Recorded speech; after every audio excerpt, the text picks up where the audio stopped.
I'm here with my grandpa, Corky Lockhart, and we're going to talk about the outlaw days in Sequoyah County.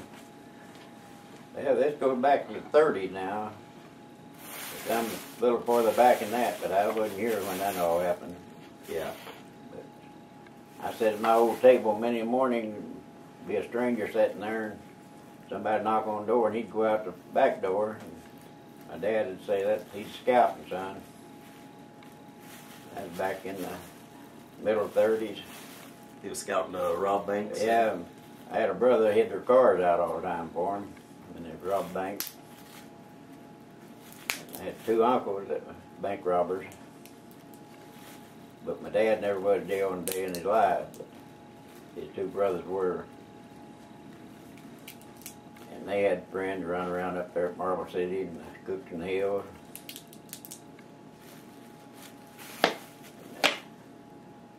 I was sitting, a 4-year-old sitting in a wagon one time. This man come up the road and had a team of horses and a cultivator behind him. Walking along, another man walking down the hill road with a shotgun over his shoulder, and when they got side by side, this man with a shotgun hollered at him, and he turned around and he shot him both barrels. And the pretty boy got one shot off and got before he died with a pistol in his hand. No names. But that was buried on my mind all my life. That there was between 4 and 5 year old. And you saw that? And, I saw that. And what, do you ever know why they did that? Never did know why he did it. Women, I'm sure, it was women deal. Back then, that's about all your thing could be, something about women and bank robbing, where nowadays it's drugs. Yeah. And what were some of the stories that your dad told you about back in the day? He talked about his brother quite a bit.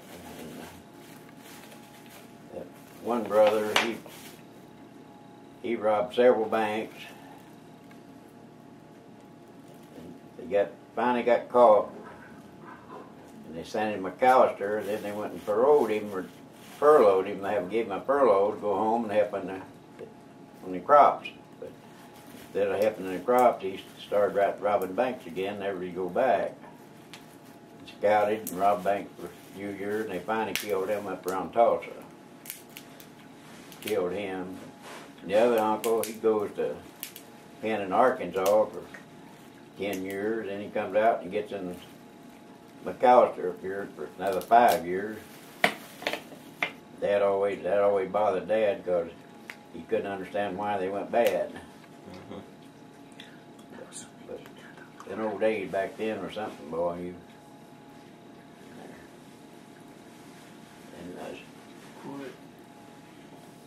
Didn't they come out of army and didn't have any money and stuff? Yeah, that's what Dad always told me. He said they got World War I. They both come out of the service and they didn't have no money.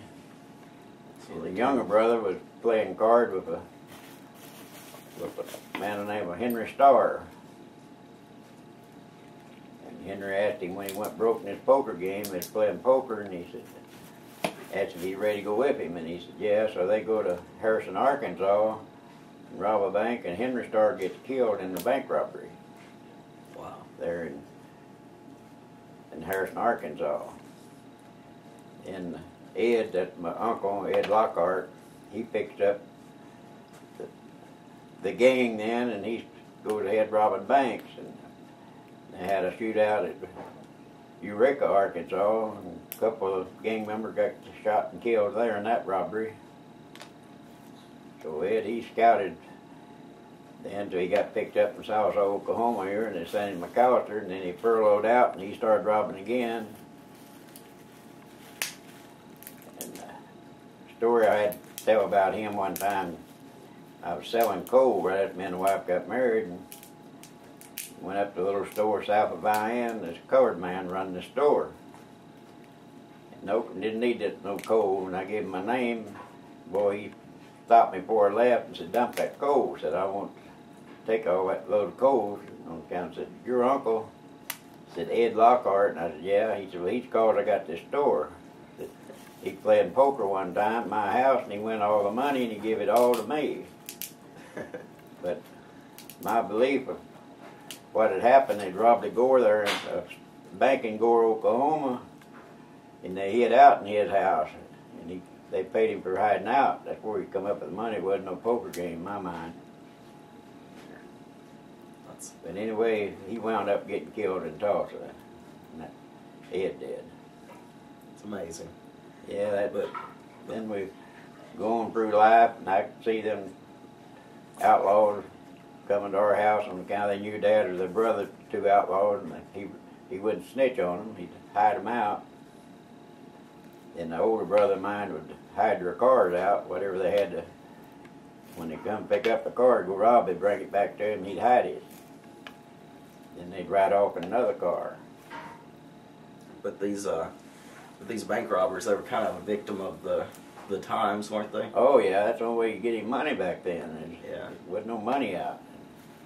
Wasn't no jobs. So, there were several robberies and people that I'd run on to. Particularly, there's a bank robber in Prague, Oklahoma then, and the 2 robberies is scouting after come in toward Sawasaw, and the sheriff and one of his deputies set up out here by Big Sawasaw Dam Creek west of Sawasaw, set up there to get them some whiskey money or whiskey off the cars. That's the little roadsides up, across the road. Mm-hmm. Stop sure. They didn't know his boys had robbed the bank. They'd robbed 2 banks in Prague, Oklahoma. And they come around the curve and seen that sign up. They just stopped and jumped out and started shooting. They killed the sheriff and shot the deputy in the head. And he went on. Of course, they got caught. They both died in prison. Wow. Those 2. I was living there in a mile and a half of that when that happened. They just, times has all changed now, son. Yeah. Different now, what it was back then.